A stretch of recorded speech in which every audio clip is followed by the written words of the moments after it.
Shorts and a t-shirt. I Now am so jealous. Donna is here looking like she's about to go to a New Year's Eve party. She got a This scarf on, got a hat is on. my mask. Oh, that's your mask. Oh, okay. I thought it was a scarf. My bad. Oh no. Mask. So it's become an accessory now, you know. I guess so. Are you making your own mask now? I have not sewn any. I've been crocheting masks. Crocheting masks. Okay. I Yeah. mean, can you crochet mask? Now, my understanding of the mask is to keep you from giving it to other people. It's not to Right. keep you from getting it. It's just to keep your germs in. Correct. Okay. You want custom Correct. made? You want custom made masks? Contact my wife. She's turning them out. I mean, I don't see her no more. She hangs out in the bedroom, sets up her little sweatshop in there, and just keeps making masks. Are they cute? Are they fashionable? I mean, you know, I got to look good, man. I just got to go with my black She tie. makes them out of all different. If you got special material you want, you ship her the material. She'll ship you back a bunch of masks. So far, I ain't seen none of her bras come out as masks, but you're expecting it any moment now, right? Like I told you, man. One day I walked out in the kitchen and the kitchen curtains were gone. Oh no! Oh no! Oh no! Oh Sounds no! like the sound of music. But I double checked with her. She said, no, I didn't run out of material and start making masks out of the kitchen curtain. I ran out of material and decided to remake the kitchen curtains.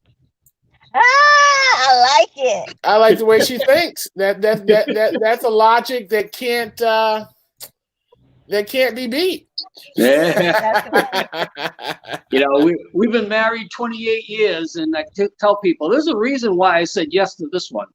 So let me ask you, Tim. It's been a couple weeks since they opened the beaches down there. What are your newspapers saying? The beaches ain't nothing, man. That's zero news, nil, nada. Don't worry about it. The big news right now, was on the governor's press conference today, is that the city of West Palm Beach is starting to open up restaurants and things like that, relaxing a few social distancing, and everybody's freaking out because West Palm is so close to Miami.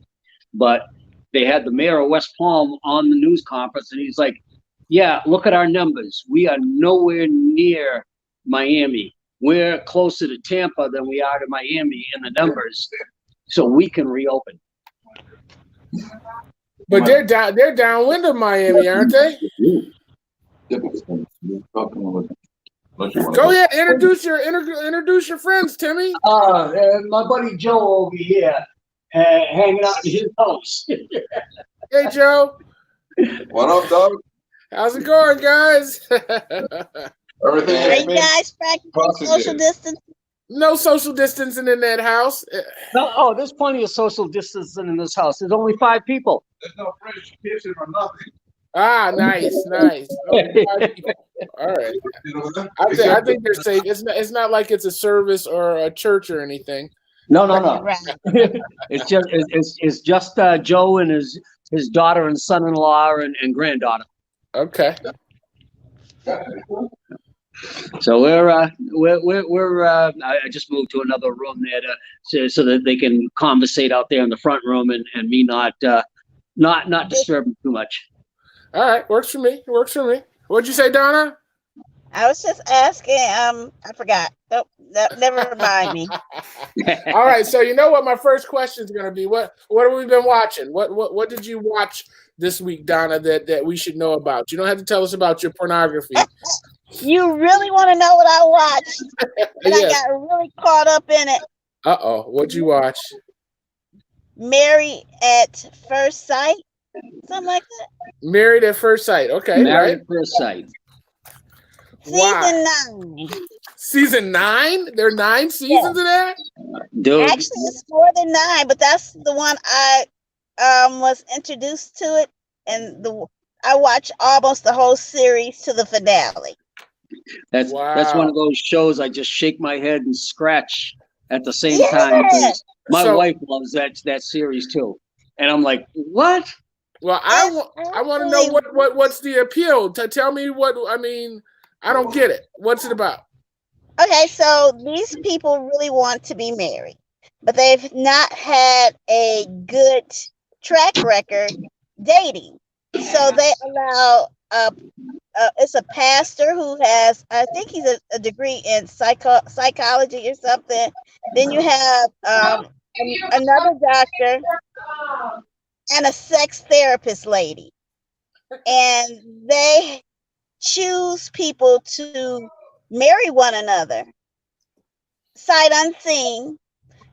They choose them by personalities and I guess the test that they give, and yeah. So what's the outcome? I mean, what's the final outcome? The one I watched, there were 4 different couples.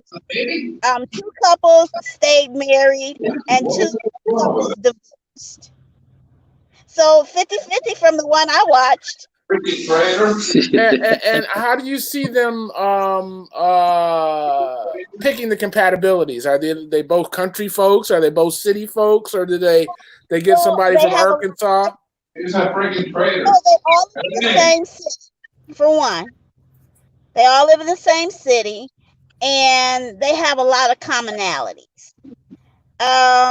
One of the couples, their personalities were so much alike that they were arguing, fighting all the time. They're one of the ones who stayed married. Then there was a couple.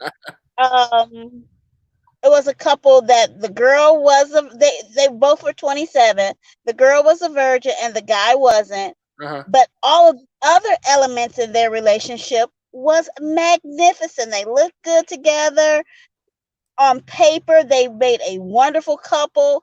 Even during the show, they had so much in common, but they were one of the ones that divorced.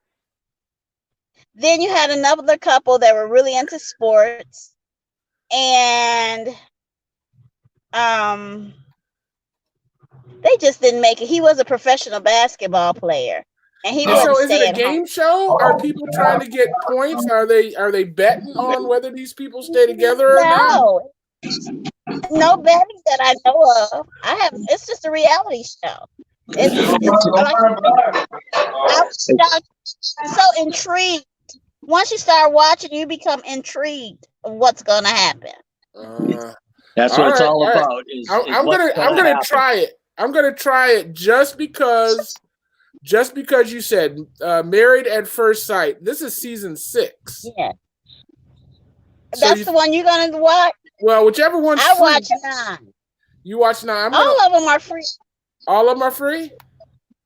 Okay. All right. I guess. I don't know. I watched it on Netflix. Okay. All right, Timmy, what you been watching, man? The birds in my backyard. The birds in your backyard. Unless there's football on, I don't live and die by that box hanging on my wall. So I work out in the yard until the sun goes down, and then I come in and while I'm eating dinner and relaxing before bed, like I said, I was telling you last week, I've been watching this channel called Heroes and Icons. H&I it's a cable, and they do like a lot of the old 70s TV shows, 80s TV shows, and every night they start out at 8:00 with the original Star Trek. Then at 9:00 they go to Star Trek Next Generation. 10:00 becomes the Deep Space Nine, and so on. And that's about what I use to relax to go to bed. Now, how many times have you seen each one of those episodes, Timmy? How many tribbles can you see? I actually saw one the other day I'd never seen before, where the guys in Deep Space Nine hit a time warp and end up going back to the time of the original Star Trek series and end up on that space station with the tribbles. And I was I've never seen this one before. Man, did they stretch that. They played a lot of great games with the video to have the original Star Trek crew interacting with the Deep Space Nine crew. to make this episode happen. I call that the Forrest Gump effect. And that's all. And I think they did it. They did it with a Whitney. Was it a Whitney Houston video? No, Natalie Cole. Natalie Cole did a video where she sang with her father as he performed, like on the Ed Sullivan show or something like that. I saw that. Nice. Well, you guys had an assignment. You were supposed to watch Black Mirror. Did anybody watch Black Mirror? No, can't say as I did. Oh my goodness. I didn't get that assignment. Yeah, you weren't here last week. I watched it before, but I don't watch it. Huh? What'd you think about Black Mirror? I wasn't here last week. I've watched it in the past. I love Black Mirror, so I'll do it again if that's what you're asking. No. These guys had never watched it before, so I had asked them to go check it out. I was supposed to watch it, and okay. Completely forgot all week to watch it. He wimped out on me. Yeah, send me a reminder, man. Dude, my brain is like mush with all this chemo that's flowing through it. All right. Go ahead. Take the cancer call. Go ahead. That's it. If you don't know anybody with chemo brain, it's as bad as Alzheimer's. Oh my goodness. All right. I'm gonna have to believe you because you're the only one I know. Yeah. Send me a reminder sometime during the week because otherwise I'll forget again. Well, and you'll be asking me the same question next Friday. I watched Upload. Did you guys see Upload? I mean, they were pushing the heck out of it on Netflix and on YouTube. The only reason I still have a Netflix account is because my youngest son is using it while he's away at college to entertain himself. So, are you saying you don't like Netflix, Timmy, or you got something against it? I like Netflix for as far as getting videos to watch that I don't think I want to buy and add to my collection. But the problem is most of the videos I want to see, they don't stream anymore. So I have to have it delivered to my house, and I'm not paying for both. So I'm paying for the streaming service, and then my son is using it.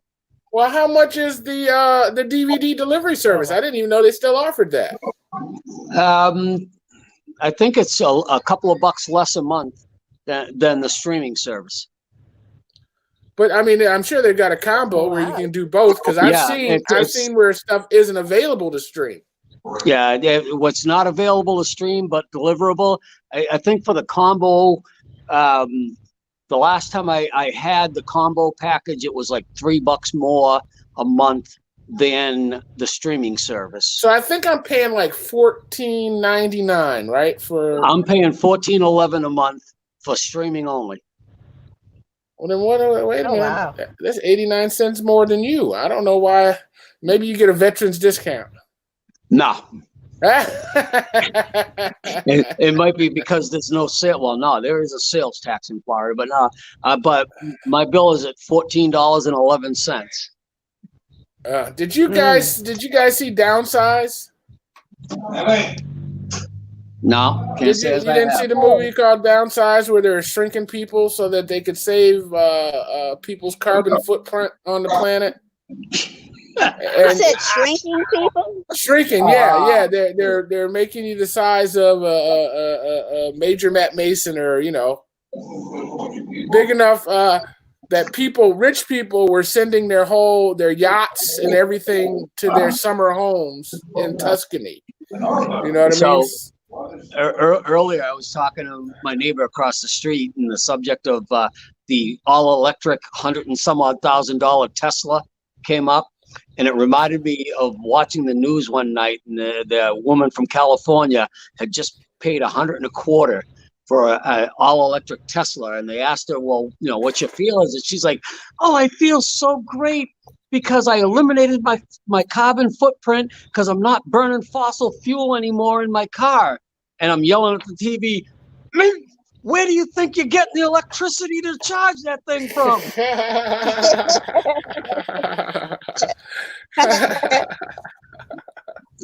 At the university I work at, we have they're small cargo trucks that run all over campus making deliveries. Right. And they have these solar panels on the roof, and they're all electric.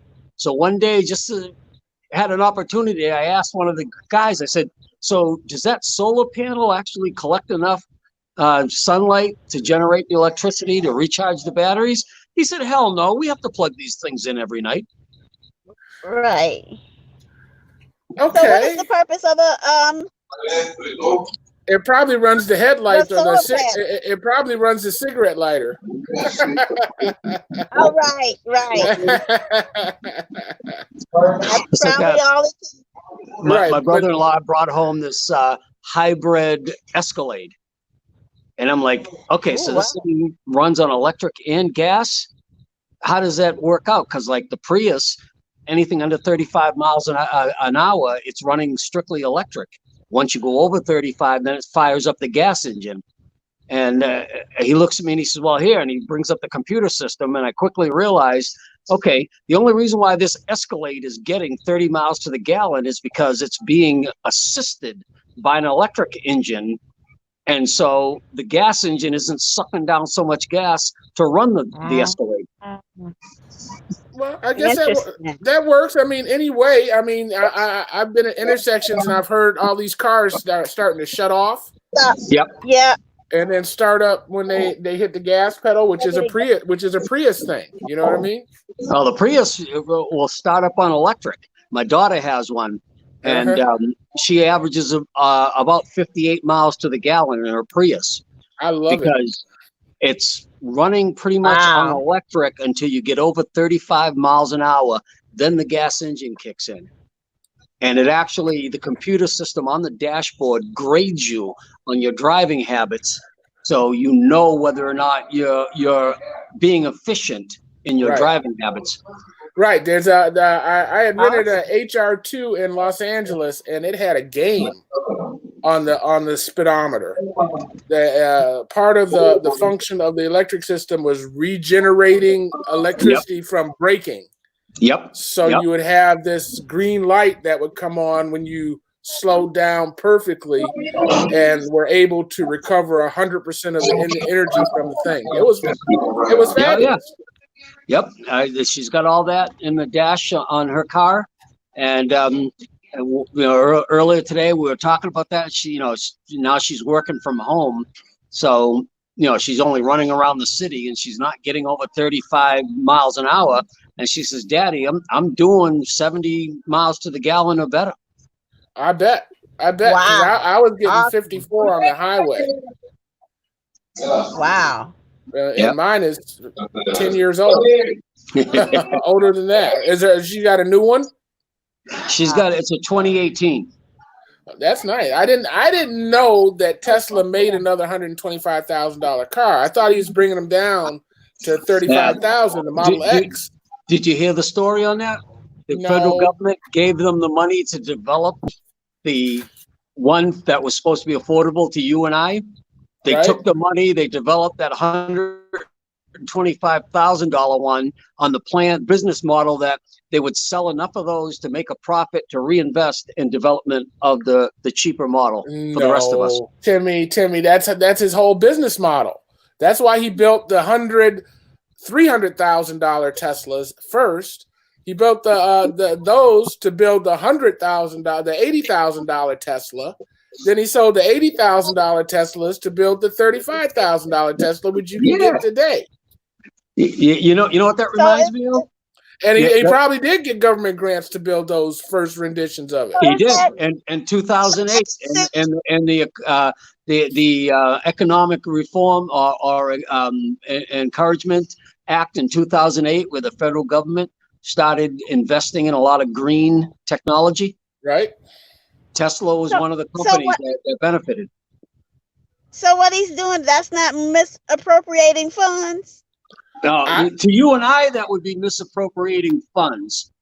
To him, no, I wouldn't say it's misappropriating funds, because what if they use those funds to do the research on the power system or the battery recharging system. That's something exactly that why NASCAR can use, and something that other industries and that's exactly why I say to Elon Musk, it's not misappropriating. But if you or I did that, yes, it would be misappropriating. That's what I'm saying. Yep. I guess. So we do have different laws for different economic systems. Yeah, well, some people, always, depending on how good your lawyers are, is how much the laws apply to you. Exactly. Okay, I guess. But I will tell you, I put a 13.5 kW solar generating system on the roof of my house. Yeah. And my electric bills have been $12.86 a month. Down from how much? Normally this time of year, I'd be cruising between 180 and 220. Nice. How much was the system? Wow, that's awesome. The system cost me $35,000 to install. Mm-hmm. But when it came time to do my 2019 taxes, because of the system, the first $12,000 of federal income taxes I paid were refunded back to me. Wow, that's amazing. So how much did you? Is that that's federal, not state? What did the state do for you? State of Florida doesn't charge income tax. Okay, but I mean, don't they have an energy rebate program? No. They don't have any kind of program where I get anything benefit from the state for installing this system. The way it works here in Florida, under the laws, when I installed this system, I had to remain connected to the grid. If I disconnect from the grid, the system stops working, because what's happening is every kilowatt I am generating over what I am using every day, my electric company takes and sells to one of my neighbors. So they give me $1 credit for every $1 they sell to one of my neighbors of the electricity I'm generating. But you can never generate a check. You will never get a check, and the bill will never go under $12.86. You know what the $12.86 is? The service charge. The charge to remain connected to the grid. Nice. Yeah. You know, I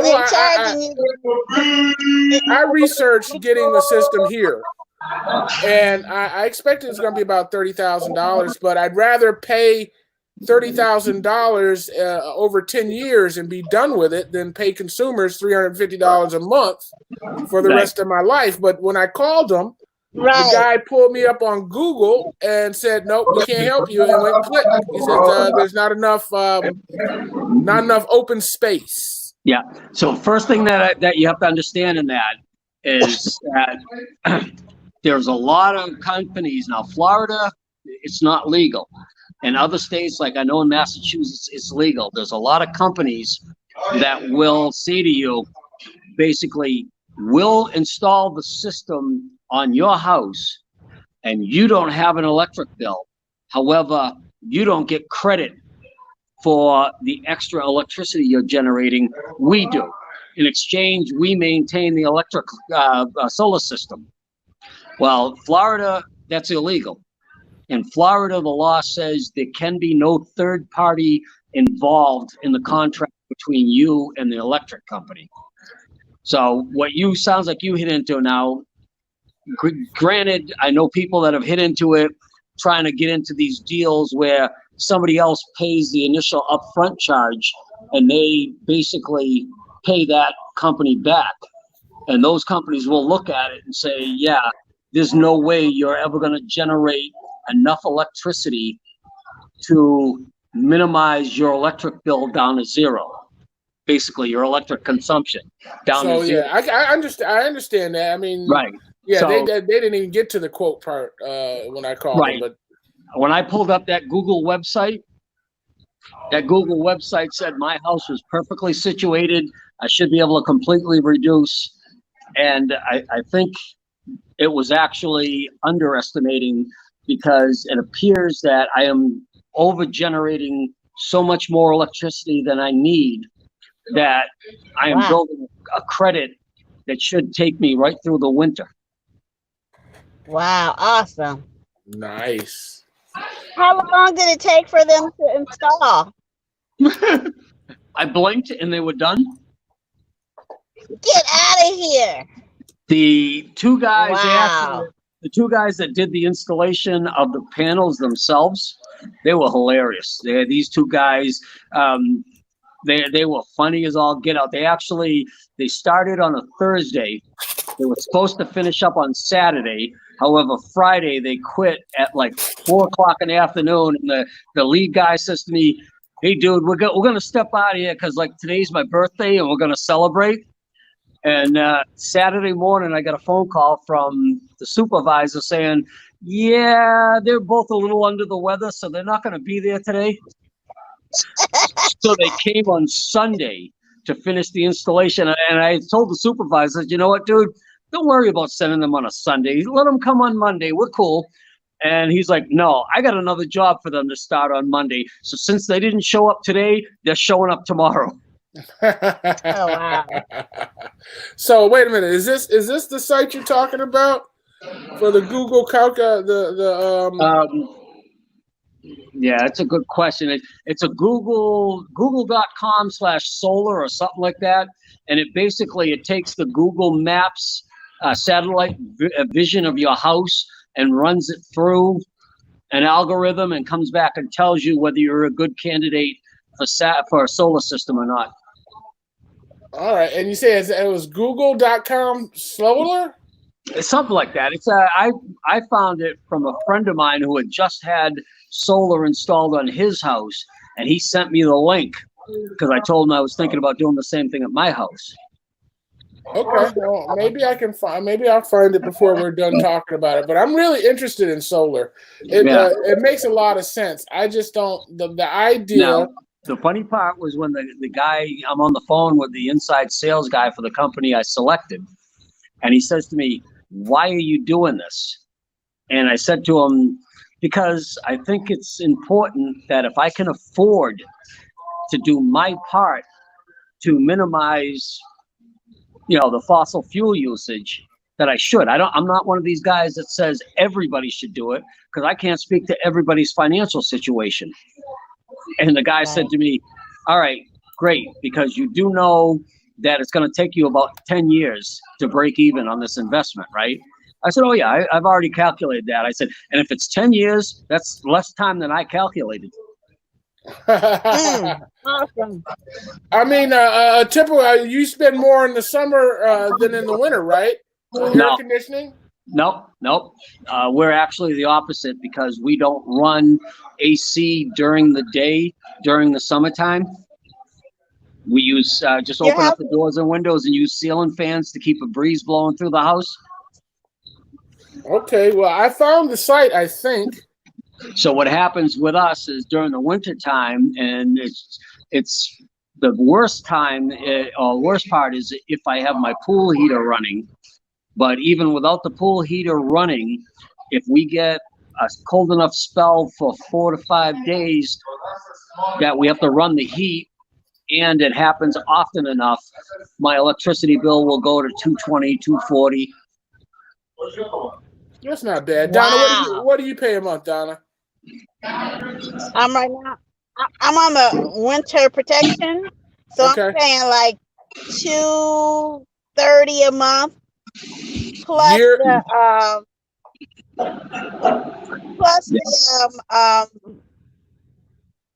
the service charge for them to come out and service my equipment that breaks down. Yeah, and that's year round. That's every month, $230. Yeah. Ouch. I had to be on that plan when I was up in Massachusetts. They called it the budget plan, and they just basically figured your last 12 months of usage divided by 12 and said, okay, this is what your average is going to be a month. Well, see, when I did that program, they calculated it wrong, and then come May, they say I owed them an extra $800. So now my little $300, my little $300 bill went up to $4 something. Usually, most people get a rebate check. No, not me. So I got off that program quick, fast, and in a hurry. You and me both. I mean, before we insulated the house, it wasn't unusual for me to have a $500 heating bill in the winter. Ouch. $575, and then we had the house fire and rebuilt, and I insulated the stuff out of this house. My bill went down from close to 6 to down close to 3. And now recently, with the boys out of the house, we've gotten closer to 2. My smallest bill since I moved to Florida has been $140. Smallest. Wow. Well, look, it says I could save $2,000 over 20 years. So that would put me at 86 years old when I pay it off. Wow. I'm not against that. like I said to the guy, I'm not doing this about saving money, and I understand it's going to be over a decade before I'll recoup my initial investment. I'm doing this because I think I can afford. I know I could afford to do it, and I think it's my job, if I can afford to do it, to reduce my carbon footprint. Now, I'm not going to turn around and say my mother should have to do it, because I know my mother's on a fixed budget, and if her electricity bill went up another $40 a month, that would kill her. Right. So I'm not going to talk for my next door neighbor, my mother, anybody else. I'm only talking for me.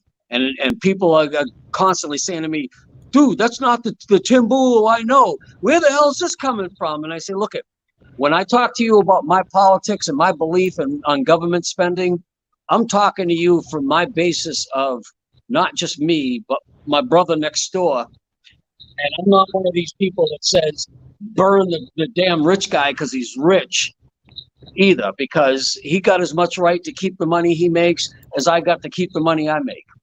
Nobody can speak about my budget and my costs, and I can't speak about anybody else's. So I'll tell you what I can do for me, but don't try to say we're going to make it the same for everybody. Yeah, they're saying that if you finance this thing, you're paying over $80,000 for it. Oh, well, I'm not feeling this. I mean, it says if you buy it, your total upfront costs are $11,000. Yeah. See, now the guy that that gave me that website and I talked to, he used to work for me down here in Tampa, but he's since moved up to South Carolina, and he just put a system on his house, cost about the same amount of money, but he did it by refinancing, taking a second mortgage out at 3.4%. Nice. And I'm like, that doesn't make sense. That's not bad. Why? That's cheap. 3.4%. Because it just adds that much more expense to the project. Go ahead and do the calculations of what you end up paying the bank back after you borrow $38,000 for 15 years at 3.4%. Right, $89,000 according to what it says here. Right, and that don't make sense to me. So I said to my wife, when I got enough money sitting in my bank account, I'm going to do this, but not a minute before I have enough money sitting in my bank account. Okay. Wow. Well, yeah, that's the smartest way to do it. I made the mistake years ago when I first started thinking about solar. I went with a solar hot water heater, and I ended up financing that. And it turned out the company that they use was basically charging 18% interest. Wow. I could set the payment anywhere I wanted to, but it would charge an 18% interest. And it was like, this is freaking crazy. Yeah. Man, well, that's why the payment was only $7.62. No, then when I put that solar hot water heater in, they told me, well, you're going to save $65 a month was their guess on my electricity bill. So you just pay $65 a month until you pay it off. If I'd have followed that thinking, I'd still be paying that off some 12 years later. Right. Well, that's by design. That was their scam, right? Right. Well, the scam was even worse than that, dude. Because, this all took place on a Friday and a Saturday. When they walked out of my house on Saturday, instead of my 50-gallon hot water heater, I had a hot water tank. I had this 80-gallon hot water tank that was taking up so much space in my laundry room, I couldn't move my washer and dryer out of my laundry room anymore. The bank called me up the finance company called me up on Monday and started discussing things. And I said, no, that's not what the guy told me. No, that's not how they explained it. No, the woman said to me, you know what? I'm thinking they lied to you. And if you tell me right now you're not going to pay this note, I'm going to call the company back and tell them that they need to go pull that solar hot water heater out and put your original system back in. Because they definitely lied to you about what this financing was about. And so how does that end up? What I said to her was, you know what? I went ahead with it because I want to do the solar hot water heater. So I'll go ahead and keep this going, and I'll just make sure I pay this off as fast as possible. Wow. But I did call the company up. And when I got done speaking to the manager, I realized, that's the way this company functions. That's how they do business. So the only satisfaction I'm going to get is go to the Better Business Bureau and file a complaint against them. Wow. You got anything exciting planned? When I was trying to make the choice for this project, the first place I went was to the Better Business Bureau to search for companies to see who had bad reputation, because there are a lot of shysters out there in the solar industry. Mm-hmm. So here's my question: why didn't you install it yourself? Install drill holes through the roof of your house to install a solar panel on the roof of your house, and then circulators and everything else. There's some projects I won't try. Now, you don't have to drill any holes in your roof. You can bring a pipe down the side of the house into the garage. There's no drilling. Yeah, that's the problem. It wasn't going in my garage. My garage is now my kitchen. So it was going directly into the laundry room, which needed to go through the roof. Oh, it doesn't have an outside wall? Yeah. And the worst part was when I went to go make the change to the whole house solar, part of the package was that they were going to rip out the solar hot water and give me back a straight electric system 50-gallon tank. Well, the guy comes to install it and he looks at the 80-gallon solar one and he's like, this new hybrid electric hot water tank that they've ordered for you is going to be even wider than that 80-gallon, so you're not going to gain any space. So I ended up having to get rid of that and go to a regular 220-volt hot water heater. Because you guys don't have gas? Nope, there's no gas. The nearest main is 3 miles away from my house, and the way my house is set up, I wouldn't be able to install a gas hot water heater inside because of the carbon dioxide poisoning. Man, what do you think about Florida, Donna? Well, Florida has been off my radar for a very long time. Now, you're talking about an old Florida house, not a new style Florida house. I mean, within 3 miles of my house, there are people that have beautiful houses, and they have gas service connected to them, and they have great hot water, gas hot water, and stoves. Just not my neighborhood, not the way the houses in my neighborhood were designed. They were designed to be all electric. Wow. So I hear that they're opening up Disneyland. Yeah, they may be. The way they're doing it, it's interesting, and I had this conversation with somebody earlier, talk about how the hell can they be opening up golf courses? And I said, wait a minute, think about the way the game of golf is played. Right. It is one of the most social distancing. Yeah, right. Until you talk about getting to the 19th hole for a couple of cold beers, it's no more than 4 people, and they're a couple of 100 yards apart. Right. Yeah, You're right. I understand that. And the same they said about voting, but none of that stuff was outlawed per se here in Michigan. They could still do it as long as they adhere to, less than 10 people and stuff. See, now that's what I'm hearing. What we're hearing on our news is different, because I'm hearing that people are ready to lynch the governor of Michigan because she's made it so damn tight that people can't go boating or fishing. That's not true. That's not true at all. That's not true at all. I think it's their perception, and their perception is skewed. Did they show about the armed folks that entered the Capitol building? Yeah, we saw that in the news. And the nooses and the Nazi flags and the we saw all that in the news. We saw all that in the news. And did they tell you that Nancy DeVos paid for those people to do that? Shut up! I don't know who the heck Nancy is, but Nancy DeVos is the Secretary of Education. She does. Her family has a dynasty in Grand Rapids, Michigan. Is it Grand Rapids? The funny part is, she would do. You mentioned that Department of Education, right? So what does that Department of Education do? Well, just recently they no. They lessened. What do they do? Typically, what do they do? Do they educate? Do they run a single school system? Do they educate a single person? No. No. I'd imagine they do policy. They tell local school systems and state school systems, if you'd like a little bit of this money we got over here, then you'll do this, and we'll give you this money. Correct? Right. Do you know that's against the law, federal law? I believe the federal government is not supposed to coerce a state entity into doing anything by the use of money, bribery, force.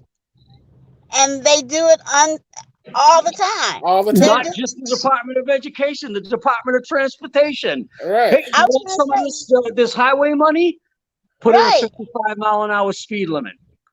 Yeah. That they were talking about that today because Trump said he can make governors start opening up states, and they're like, no, he can't. And he it's against the law for the federal government to get into states. But by giving you the reasoning why Trump can't do that, they expose the fact that the Department of Education and the Department of Transportation are constantly breaking federal law, because they cannot say to a state, you can't have money unless you act this way. Well, what I just found out was that DeVos just lessened the rules for requiring universities and university faculty to report sexual abuse. Title IX. Yeah. They don't have to. They don't have to report. I have to train on Title IX every year. So I don't understand Title IX. I mean, is it just Title IX students that you don't have to report on? Listen, the way Title IX is written now, originally Title IX was designed to make sure that any college or university receiving federal funds gave as much finance support to female sports as male sports. Then it grew to any activity that students took part in had to be equally financed, whether it's a female centric or male centric. It has grown to the point now where if I'm sitting at a bar with a coworker and we're having a conversation and another coworker happens to be sitting in that bar and overhears that conversation and feels uncomfortable, she or he can go to work the next day and report us to the person responsible for Title IX, and an investigation has to be done. That's absolutely asinine. But that's how it is now with Title IX. That's crazy. What it's grown into. That's crazy. So then it sounds like it makes sense. It makes sense to not mandate it, but still allow it to take place, right? I mean, they're not saying you have to, but they're not expecting you not to. No, you have to. If you accept government funds in any way, and people don't realize how that has been wrapped up. So think about this. You're extremely private, 100% private. You don't take Pell Grants. You don't take anything else. But one of your professors applies for and gets an NIH grant from the federal government. Guess what? You now have to comply with Title IX. And see, and that's the same thing happens with the church and their um um initiative. I don't know what it's called, but Literacy. when they decided to do a 501c3, right. it takes the you no longer in control of your church. Right. So I don't understand why churches try to go get a 501c3. They're already a nonprofit by nature by being a church. But there are tax benefits that are granted to them. What happened to your microphone, Timmy? What happened to your microphone? What'd you do? Put your thumb over it? Yeah, I don't know. There you go again. Remember the last time you couldn't hear me? It's definitely not me this time. I don't know. Donna, can you hear him okay? I hear you fine. How about Timmy? Good too. Okay. All right. Then it might be me. I got mine on. The 503c status, I know a lot of churches that benefit highly from it, and I know a lot of people that hate the fact that a church benefits from that status. The requirements on them are so minimal that, I mean, as long as you don't start preaching politics from the up there in the pulpit, you pretty much have no problem as a church being a 503c. So here's the question: why doesn't the government want preachers to preach politics? Because if you're receiving tax benefits, you're supposed to be neutral. No. That's not answering my question. My question is, why doesn't the government want preachers to be political? Because you're supposed to be neutral. Okay, I'll tell you why. Okay. Because the preacher has a lot of influence over his congregation, and he can sway them in the direction he would want them to go. So he's supposed to remain neutral. There you go. Your audio's back for me now. No, he's not supposed to remain neutral. He is supposed to give people. Well, I guess he can give people options, and they constantly do. Yeah. But he can. I mean, the way they do it here, there's no question as to who they're telling you who to vote for. Yeah, right. Because they only invite one of the candidates. They only invite one candidate to come. Yeah, and they're not supposed to. Just everybody. Right, everybody's supposed to have a chance at the mic. Well, right, and if they signed up for it, they need to do it. I'll tell you what the pastors at my church do to avoid that is that the preacher talks from the Bible. He reads verses and stuff to basically, you can tell he's saying, here's what the Bible has to say about this situation we find ourselves in today. Right. But what they don't do is they never, ever invite a guest speaker.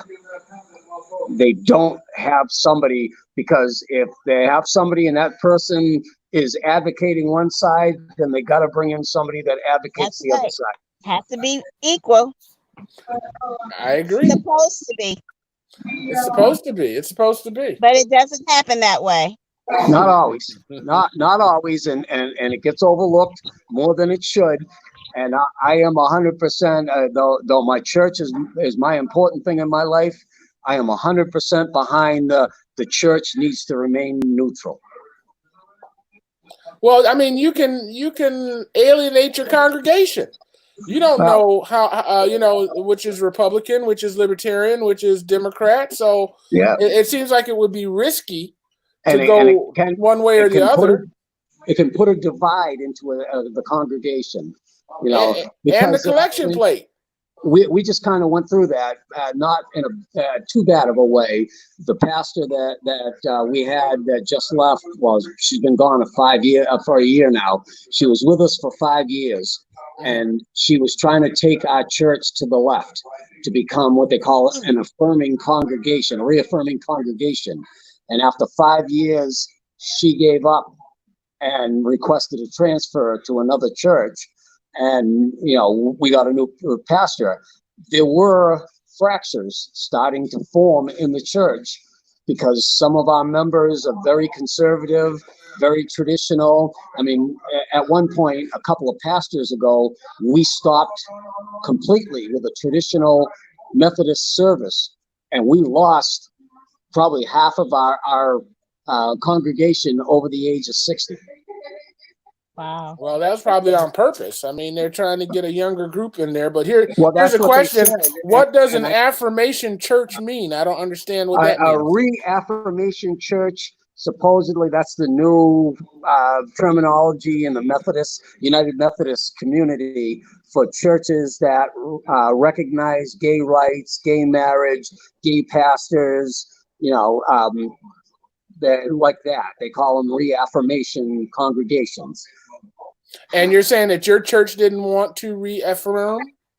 Yeah, you could tell that as a whole, the congregation was not ready to swing that way and turn their back on the book of discipline. So now I'm really confused because you're saying this was a female pastor, and doesn't the reaffirmation include allowing for female pastors? No.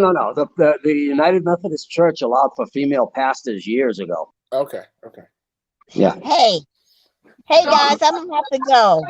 No, you can't. We got 7 minutes left. Okay. Are you too cold?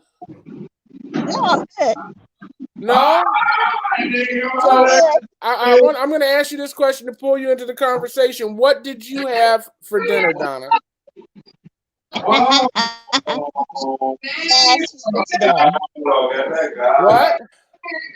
Fast food today. Fast food, really? Yeah. Oh, good for you. Because I had fast food the other day. What did you have today? Today I've got bean soup on the stove. Oh, yay. I put two big old ham hocks in it, and I put my 15 bean soup mix in there, and a little slap your mamas and some lemon pepper. I'm ready for it. So you haven't eaten yet? I haven't eaten yet. But it's smelling good. So far, I've had hops and barley mixed with water. Nice. That's all you've had thus far? So far. But you know what I got sitting in my refrigerator, Paul? What you got? I got me two, I'm talking like this, ham hocks that are going to go into a crock pot for about 6 hours. And then there's some dried corn going to go with them, some potatoes, some onions, garlic, lima bean.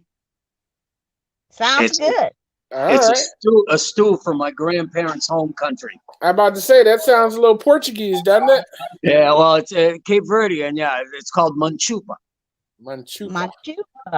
No seafood in it. No seafood in it. This is back in the day on the Cape Verde Islands, which, if you take a look on the map, they're off the northwest coast of Africa, right about even with the Congo. Mm-hmm. They're very arid. That's where most hurricanes form that hit the United States. So there isn't much crop and color, and animals. So this dish was traditionally made by taking the ham bone when there was nothing left on it and throwing it into a pot with some dried corn and simmering it, and just to get the flavor out of the ham bone. The bone. You happen to get a piece of meat, you were basically the king for the day because you got a piece of meat. Well, these hocks I got are very, very meaty. Oh, these hocks I got are meaty. That's my grandfather used to make it with. One time he made it with cow's tongue. Another time he made it with pig's ear. He made it with whatever meat he could get his hands on. Well, I'm disappointed with Donna. Donna is my health food guru. I follow Donna's lead, and if Donna's going to fast food, I'm headed to Popeyes. Popeyes. Ain't nothing wrong with Popeyes. Ain't nothing wrong with Popeyes. Huh? Making it too spicy. There's a lot wrong with Popeyes. There's a lot wrong with It's in Popeyes. moderation. In moderation. In moderation. So Yes, is in moderation moderation. every 3 months, every 4 hours, every 2 days? What are we talking? I guess it's got to be whatever works for you, but moderation probably should be once a month. Once a month. Okay, I'm counting on my fingers and I'm taking off my shoes. I think I got 2 more days. I got 2 more days. And to be honest, during this pandemic, more people are eating out than they're cooking. Things like You really? Well, I've been definitely supporting my local restaurants, trying to make sure they're going to be open for me when everything's back. See, right. So that's what it puts you in such a quandary. Yeah. I have not been supporting any of my restaurants. Wait a minute. We got some Chinese food yesterday. Okay. But they actually closed down and had just reopened earlier in the week. So Marcus had driven by and seen they were open, and it was on and popping. So that was kind of normal for us. It was pretty good. Last night I had me some Italian from a local small mom and pop Italian joint right around the corner from my house. That's nice. That's nice. Yeah. I think that's a good thing if we can support the small business people during this. I think that's a good thing. Right. Well, I tried to do that DoorDash thing or whatever where they deliver the food from different places. And how did that work out? Because I heard it's supposed to be free. It didn't work out at all. I couldn't. They didn't do the restaurant that I wanted them to do.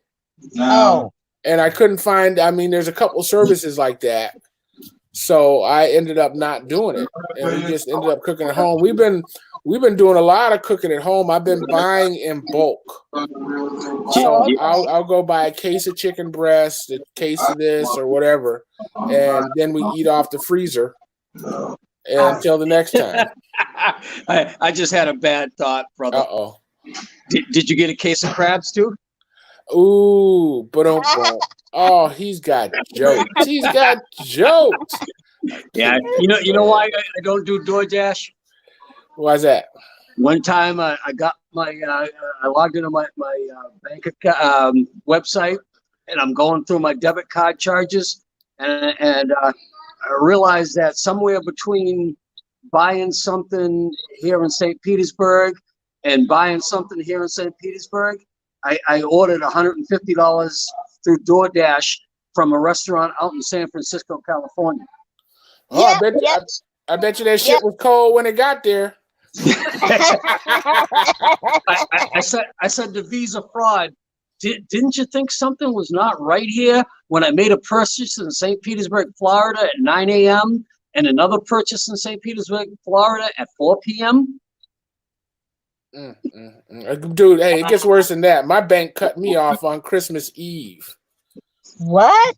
On Christmas Eve, we were on our way down to Key West. I pull into a gas station to get gas, and the phone rings, and I missed the call, and they shut my stuff down. And, of course, they were closed because of the holidays. Oh.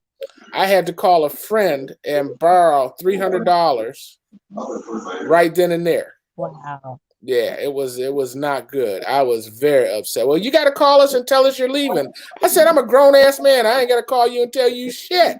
Yeah. and when I was making my trip down the Danube River last year, I called them up to say, okay, so on this date, I'm going to be in this country. On this date, I'm going to be in this country. The woman said, why are you telling me? That don't matter.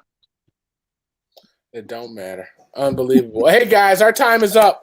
Thank you so much for joining me this evening. You guys, as always, are wonderful. All right?